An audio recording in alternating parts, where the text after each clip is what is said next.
Are you ready? Did you light the candle? Okay, let's start the ritual. Welcome to Intuitively Wild, the podcast. I'm your host, Rachel. This is a space where truth gets its voice back because shame loses its power when we speak to it. Here, we don't skip the hard parts. We sit with them, and we learn to hold ourselves inside them.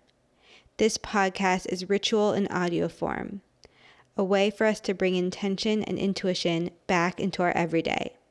Let's dig into our roots and go deep.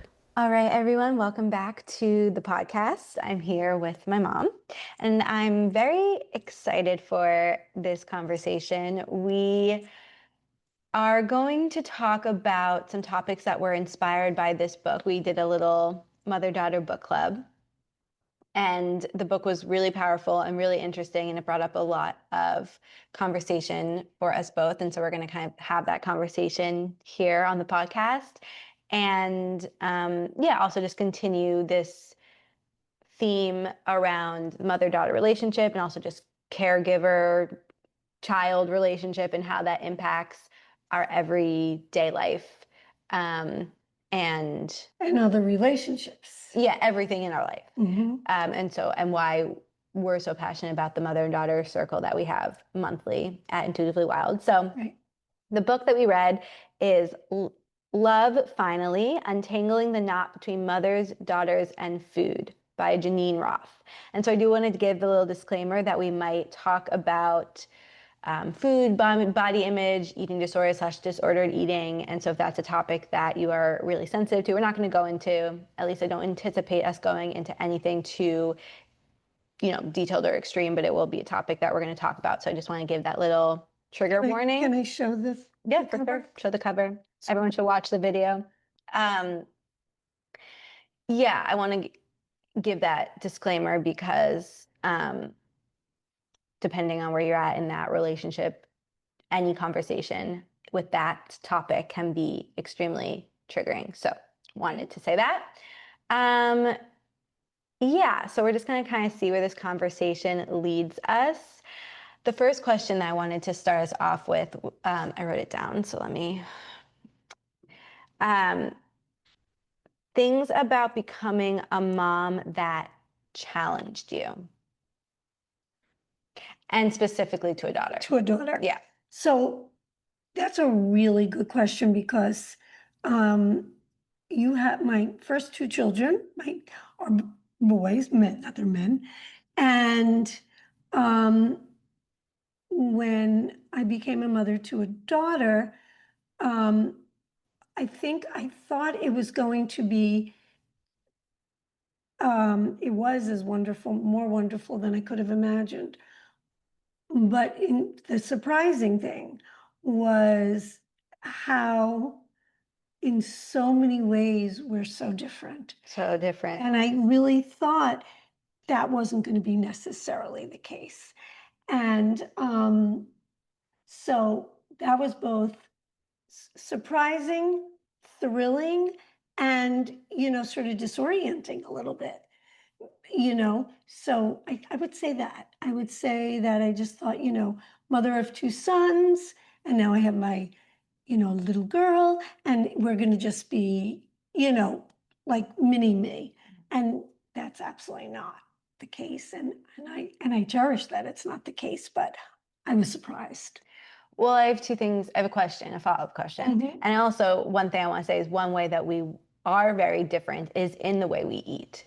And our relationship with food. And so there are some things that were fine for you that actually were very harmful for me. For example, just like you're more of a snacker and a grazer, and like that, showed me and this is such a layered conversation. Again, I don't want to get too deep on the podcast, but this is just an example of I didn't often see you eat breakfast a lot. You know what I mean? I just didn't have that example of and I, for my own mental, I needed to eat breakfast. You know what I mean? So just little things like that.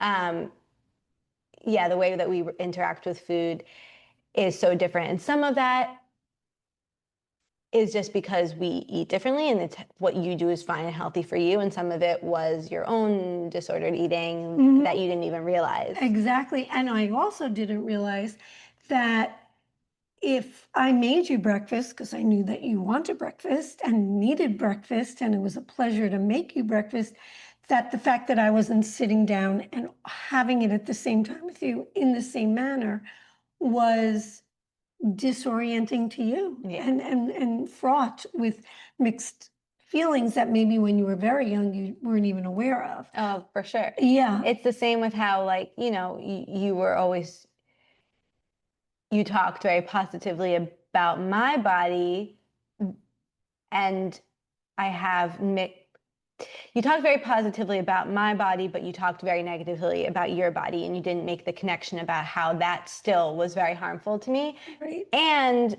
even another layer of that, how just talking about my body in even a positive way was not helpful. Right, right. And I wasn't. And that definitely is a remnant from my history with my mother, because there was so much emphasis on the body and on dieting and on being thin. I have two older sisters, and they also had a fraught relationship in that same way. And my mother grew up in a different generation, but she was very preoccupied with that. And so that, just the idea that it could be damaging, I mean, was damaging to me without me knowing it, but then that in a much more subtle way, that it just commenting on, the body, even if it's so-called positive, that could have negative ramifications. That, to use the word, that was surprising. That was jarring, and really has taken me a very long time to come to terms with. Yeah. And I think because it's this social conditioning which goes outside of our microcosm of our families and into the greater society is so entrenched in the culture. So entrenched. I mean, I think there's so many comments or things that people say or do on a daily basis that we don't even realize is harmful, because it's just baked into the way that we live. That's right. That's right. But one thing I want to circle back to, I want to ask, is like, when did you realize that we were very different, and how did that show up? Well, for one, in certain characteristics, I realized right away. First of all, you're a lefty, and our family is very left brain dominant, analytic and logical, and um, and right-handed. And you being a lefty already was it was something that we celebrated. It was like you were this wildflower, you were this creative being. So that was one thing. Another thing I realized very early on was how you responded to learning environments, right? So your brothers responded very similarly to how I responded when I was growing up, which was the dutiful student. And you had a much more divergent way of learning, and it created tension, and I wasn't sure. So this is interesting, because I feel like you haven't, like, how early? That was very, very early. In what ways did that show up?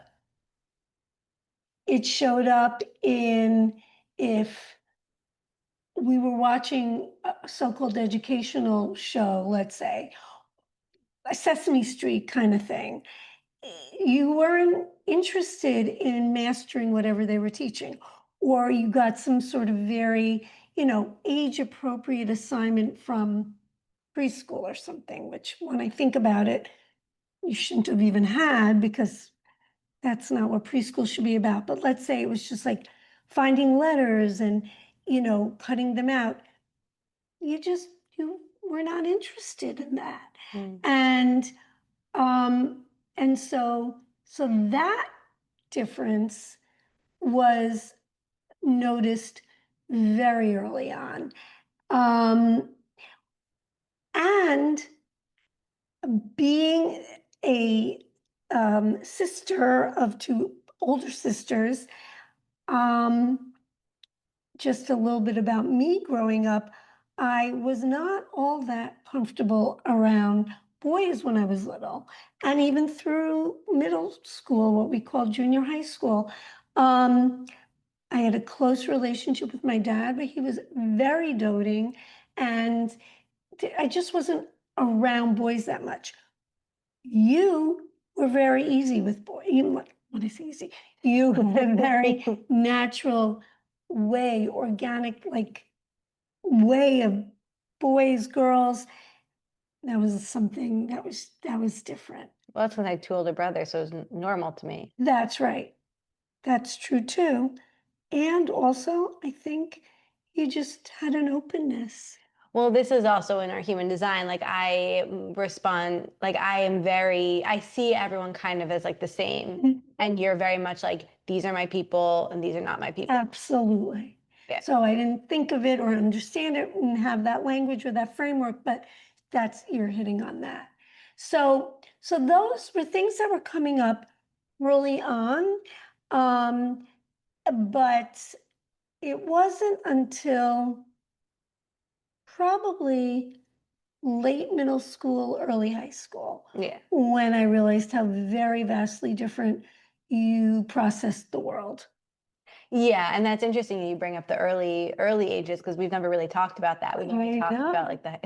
You're like But that's so this, it was just like my wildflower, so beautiful. But then when it got to, that's not fitting into the mold I'm comfortable with, yeah. then there was tension. No, there was I think at first maybe it was like cute and fun and Yeah. you know, whatever. But then in high school when it was like serious. But one thing I want to mention, and this, we've talked about this, but this also came up when you were talking about like this whatever that triggered in my brain when you're talking about like the guy situation. I think there were just a lot of topics that we didn't talk about.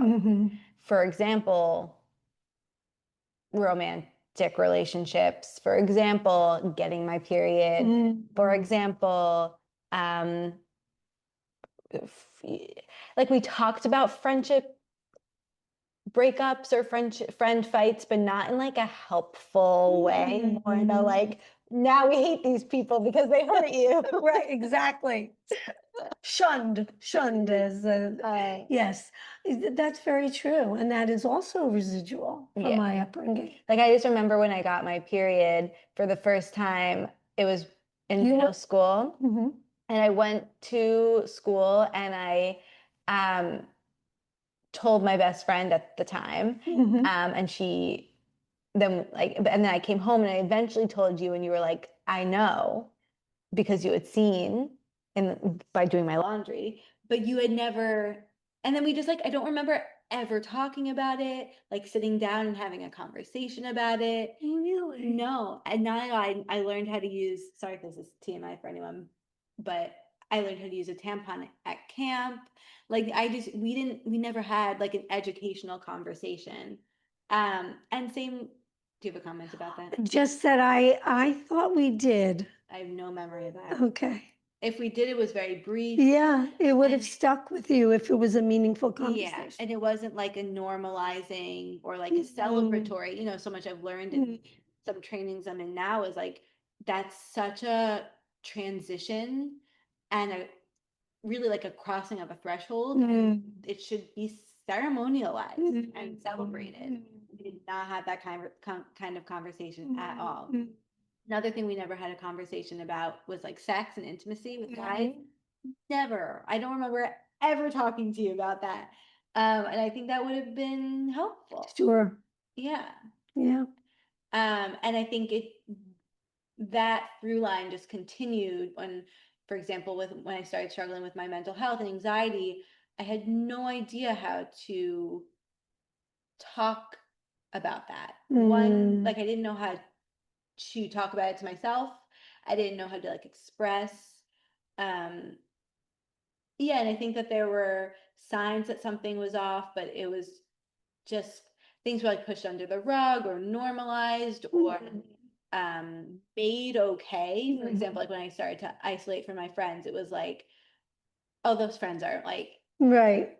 They don't deserve you. growing them, it's fine. Yeah. Like, and yes, and also, why are you now, after years of being very social, literally spending 99.9% of your time by yourself, you know? Right. So I remember very clearly thinking you're safer not being with them emotionally. Yeah. However, I also was quite concerned about you isolating and I think that what I did, and tell me if you remember this, was try to kind of analyze or dissect what is it that, even though they don't deserve you, what is it that's, really upsetting you about being with them? And a lot of times the theme was, you know, like feeling a little bit dismissed by them. I don't have a memory of that. And it honestly doesn't matter. I think the biggest thing was like, there was something that changed within me, to quote Wicked, Well, Wicked. but in a very different way. And this isn't really, we don't really need to go down this tangent, but I just remember there was a point in time when I was hanging out with this core group of friends and I was, laughing with them and do like silly, Very much in the core. silly, and and then there was a day when I just like was with them and I was like, this isn't, I can't even laugh. Like this isn't, I don't want to be here. Like there was just something in me, and yes, it was related to them in certain ways, but also it was just like something in me shut down. And that wasn't only in my interactions with them, No, yeah. And so I just wish things had been talked about. Yeah, me too. And I think I wish that there were more conversations started by you. I do too. Which If I could turn back still a time, theme in my life. I'm still the one starting all the conversations in so many relationships. but not with me anymore. No. I mean, I think we've gotten to the point where it's not hard with you. Like we just talk. So it's not like we are ever having, for the most part, like I need to tell you something or like this has been, you know what I mean? For the most part. But I mean, it's to the extent that it's better and there's always room for growth. I think it's important for people to know that it's been a deliberate journey of committing to it with a lot of intentionality and a lot of self-reflection and on both of our parts and a commitment to communicating and going through some pain together where we both felt misunderstood, where we needed to take a break. I mean, when I say take a break, not like weeks on end, but a couple hours, like getting off the phone because we were both spiraling. And it would have been not easy because I never want any distance from you, but in that moment, it would have been easier to just stay within the anger, stay within the self-righteous, like, maternal stance of whatever was going through. And and we would have gotten through it, but there would have been a little emotional distance. And I decided that's not good enough. I want there to be honest, open communication. And that meant having all the hard conversations. Yeah. So much harder than the ones that I didn't have when you were younger. The ones we've had as an adult have been really hard. Absolutely. And that's why we have the relationship we have. And that's why we really created the mother-daughter circles, because having those conversations is the only way to have the close relationship that you can have, Right. and it requires often digging into past stuff. Mm-hmm. Like if you're just so much of our current controversies, is that the right word? Mm-hmm. Or I like think conflicts, both current conflicts, both apply. both apply, are rooted in dynamics and patterns that we've had forever. Right. And so we have to still often go back and kind of talk about past Mm-hmm. situations, and that can be hard to do. Yes. And at first, and now, now it's easier, and we can do it. More quick, we recover more quickly. Yeah. Plus, we or recognize the patterns. Yeah, or we can just talk about things, and Mhm. often, it's totally neutral, or it's fine. Mhm. But when we first started having these kind of conversations, or confronting what we had been not talking about for so long, it was really challenging. And for me, I think it really started when I first went to treatment. Yeah. When I my very first week at treatment, I don't think I talked to you at all. Like, I felt so, I mean, I was feeling, it was the first time I was really letting myself feel really anything after several years, but especially anger. And the rage I felt towards you I was like, I cannot talk to you. And the rage was because, I think the biggest part of the rage was because, and to give context, I was in residential, so we weren't together, but we were able to talk to, we had like phone privileges at certain times. and also, by the way, sorry to interrupt, it's irrelevant. Mhm. I resisted that. I did not want you going into residential until I was informed that your physical health was in danger if you didn't go. And of course, then there was no option. But I resisted it. Yeah. Well, that's a whole other conversation. Yeah, but it's related. Well, we can come back to that. But Okay, but now you're there. the anger was because Mm-hmm. I had been struggling for so long, Mm-hmm. and you were the one person I was like trying to express that to. Like, Mm-hmm.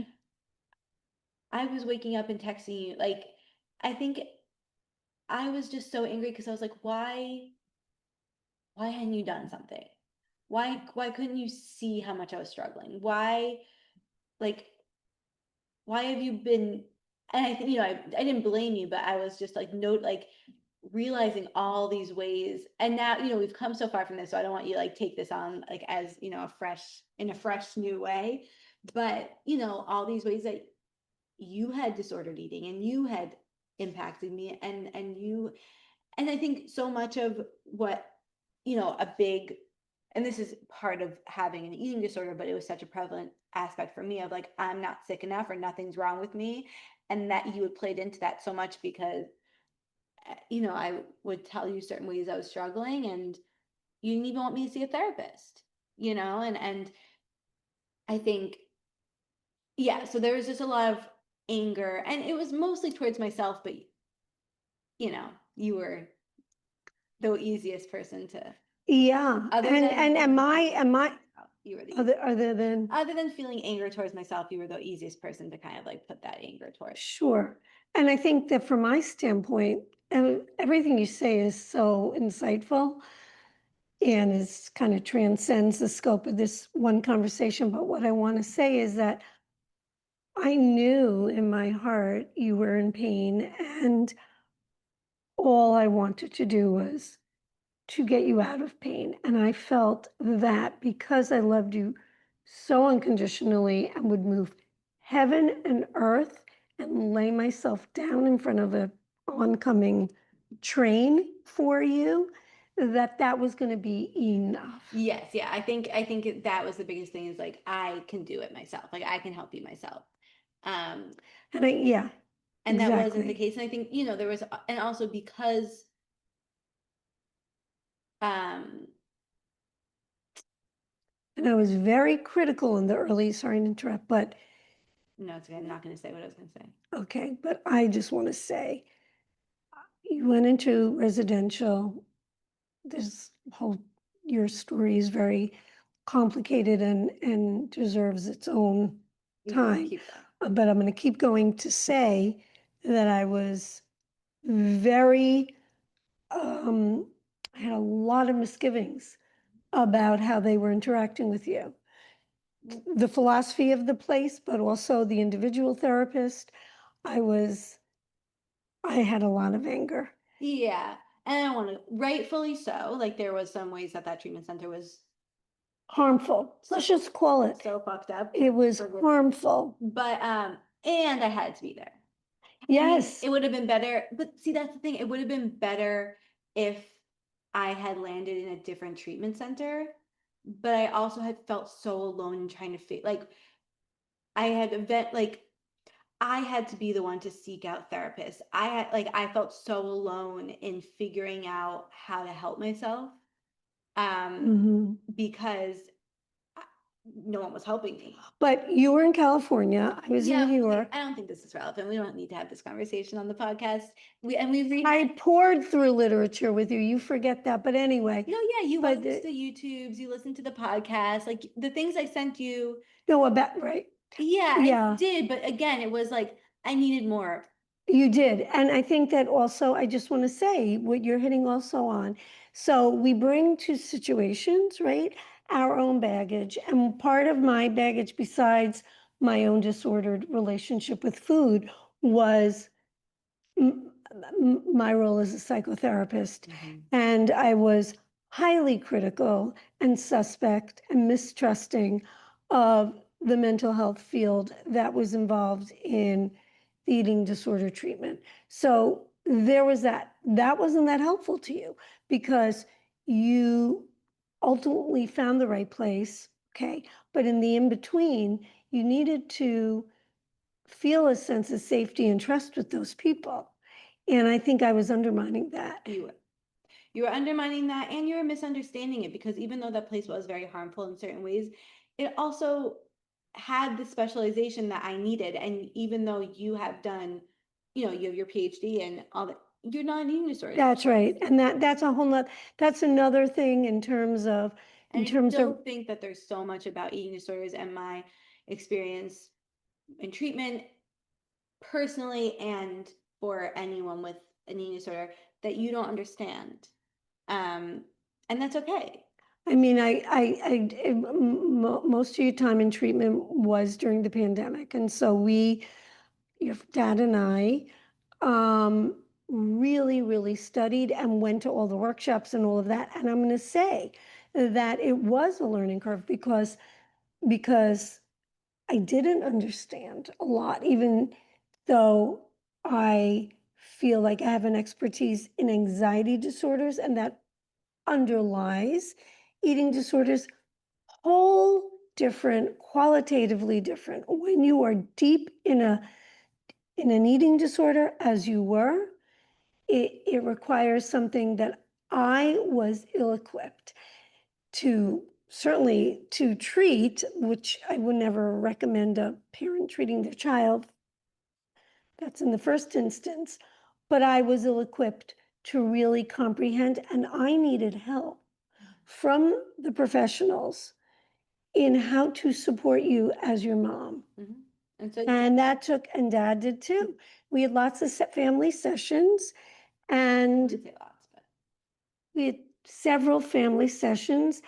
Some were with you, some were without you.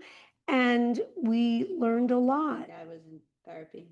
Hmm? So the only time my dad was in therapy. Right. And he took it very, very seriously. We both did. Yeah. But another thing I wanted to bring up that this book talks about a lot is how we've touched on this, but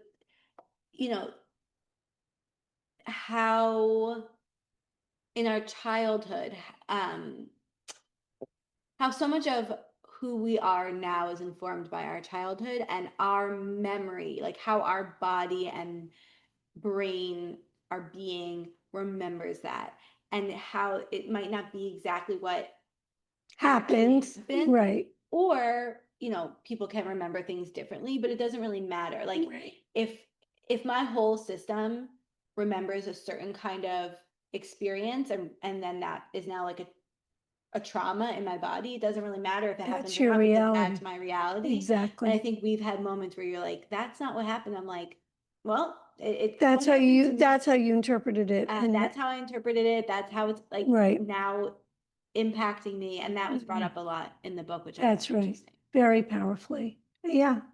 I think that's something we've talked about because I think there have been times when you've gotten really hurt by some of my memories or interpretations. Mm-hmm. And I've been hurt and frustrated as well, because then you kind of undermine what I'm trying to say or my experience. And it at the end of the day, um, both our memories matter, but if I'm the one having the repercussions of what my memory is, you saying, no, that's not what happened, doesn't, like, Right. that's irrelevant, Right. you know? Yes. And so I think you kind of just have to work with how, because really a trauma is when your body can't process something. That's right. It's like that leftover dysregulation. Mm-hmm. And so that's what you have to work with now. That's right. And even if, that's right. You said it beautifully. I was just gonna. Yeah. And so us understanding that and working from that perspective has been helpful. Yes, it has. And it's been it's work.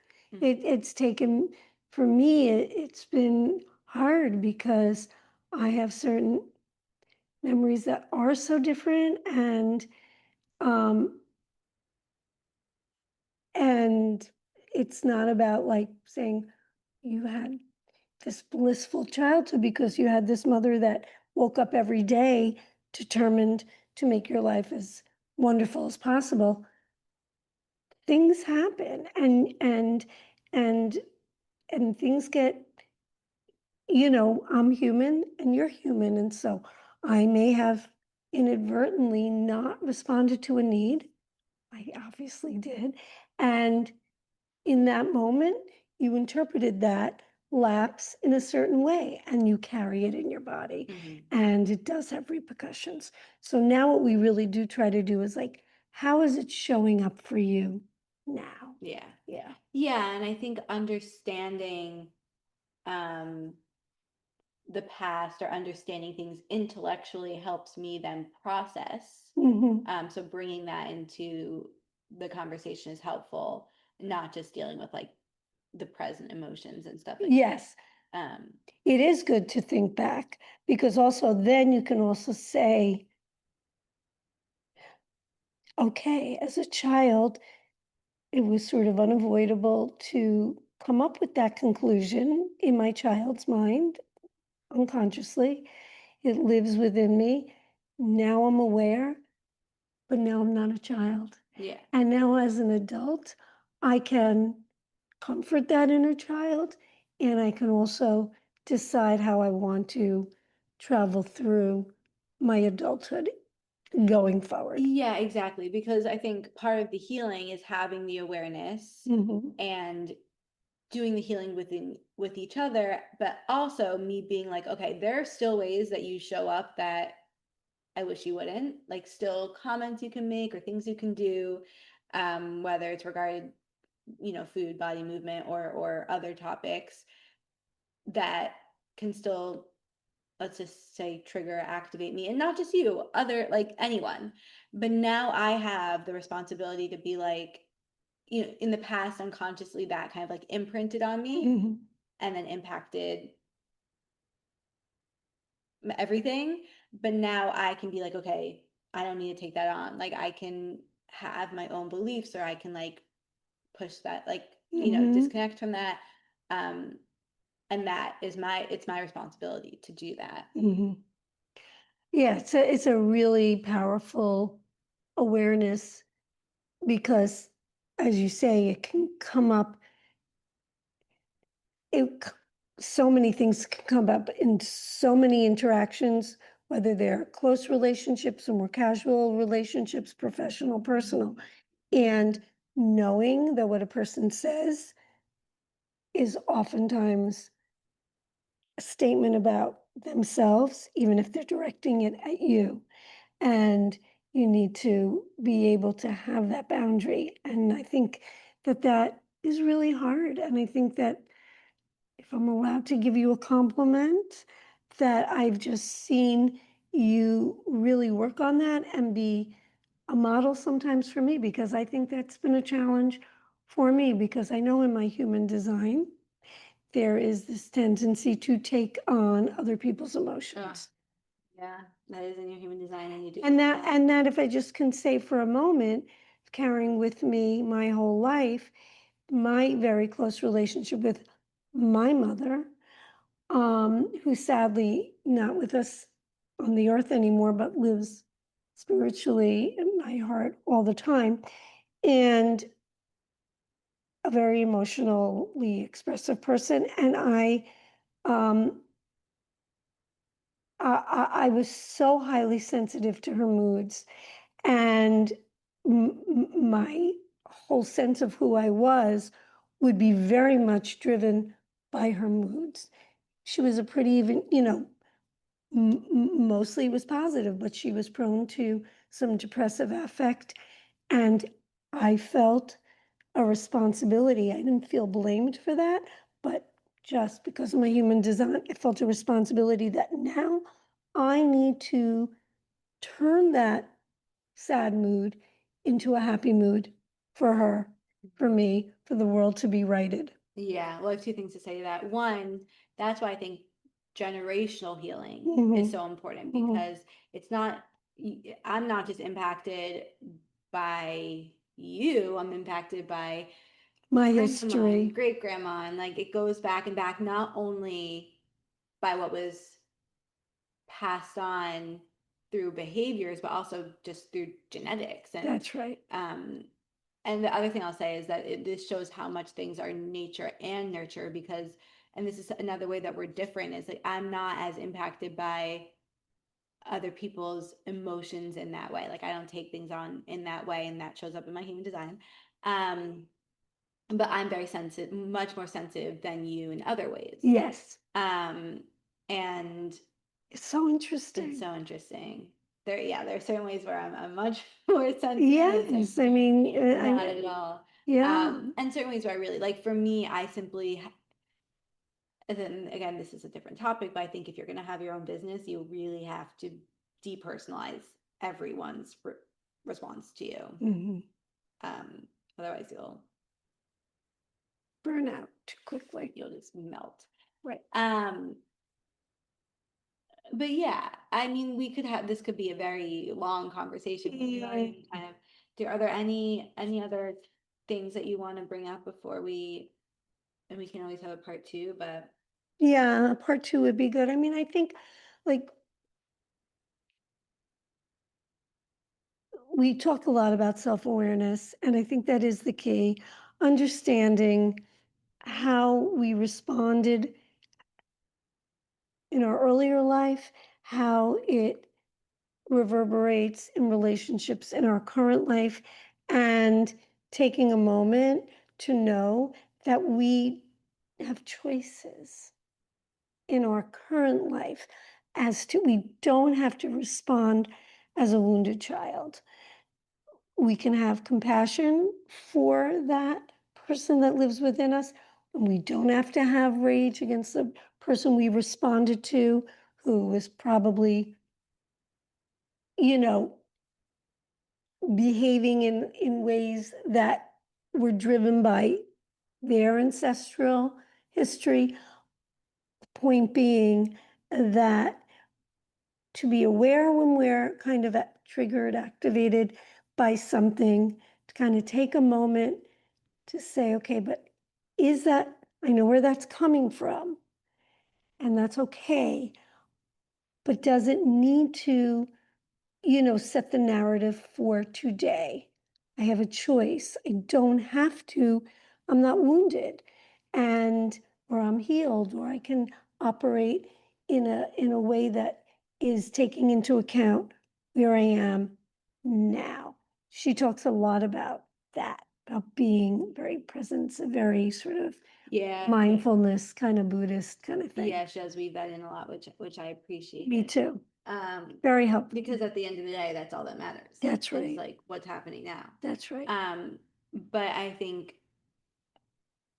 But she couldn't have my gotten, God. sorry, I don't want to interrupt, but I feel like she couldn't have gotten there without the work of going back.